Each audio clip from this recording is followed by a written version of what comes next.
ಮಾತುಗಳು ಸಹ ಸಂಸ್ಕಾರ ನಮ್ಮಲ್ಲಿ ಇಲ್ಲ. ನಾವು ಲಿಂಗಾಯತ ಧರ್ಮದಲ್ಲಿ ಜನಿಸಿದಂತವ್ರು. ನನ್ನ ಬಗ್ಗೆ 3 ಬಟ್ಟೆ ವಿಭೂತಿ ಹಚ್ಕೊಂಡು ಹೇಳ್ತಾನ ಅಂತ ಹೇಳ್ತಾರ.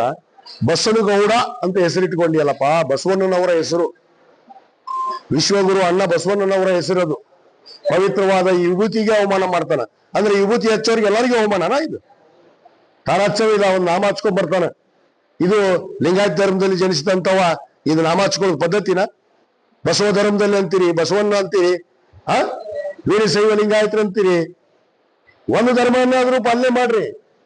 ಇದು ಕೇವಲ ತನ್ನ ವೈಯಕ್ತಿಕ ಸ್ವಾರ್ಥಕ್ಕೋಸ್ಕರ ಏನು ಹಿಂದೂ ಹುಲಿ ಅನ್ನೋದು, ಹಿಂದುತ್ವ ಅನ್ನೋದು, ನಾವೆಲ್ಲ ಹಿಂದೂ ರಾಷ್ಟ್ರದಲ್ಲಿ ಹಿಂದೂಗಳು ಇದ್ದೀವಿ, ಅಲ್ಪಸಂಖ್ಯಾತರು ಇದ್ದೀವಿ, ಎಲ್ಲ ಜಾತಿ ಜನಾಂಗದವರು ಕೂಡ ಇದ್ದೀವಿ.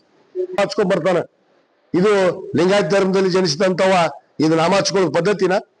ಬಸವ ಧರ್ಮದಲ್ಲಿ ಅಂತೀರಿ, ಬಸವಣ್ಣ ಅಂತೀರಿ, ವೀರಶೈವ ಲಿಂಗಾಯತರು ಅಂತೀರಿ. ಒಂದು ಧರ್ಮವನ್ನಾದ್ರೂ ಪಾಲನೆ ಮಾಡ್ರಿ. ಇದು ಕೇವಲ ತನ್ನ ವೈಯಕ್ತಿಕ ಸ್ವಾರ್ಥಕ್ಕೋಸ್ಕರ ಏನು ಹಿಂದೂ ಹುಲಿ ಅನ್ನೋದು, ಹಿಂದುತ್ವ ಅನ್ನೋದು, ನಾವೆಲ್ಲ ಹಿಂದೂ ರಾಷ್ಟ್ರದಲ್ಲಿ ಹಿಂದೂಗಳು ಇದ್ದೀವಿ, ಅಲ್ಪಸಂಖ್ಯಾತರು ಇದ್ದೀವಿ, ಎಲ್ಲ ಜಾತಿ ಜನಾಂಗದವರು ಕೂಡ ಇದ್ದೀವಿ.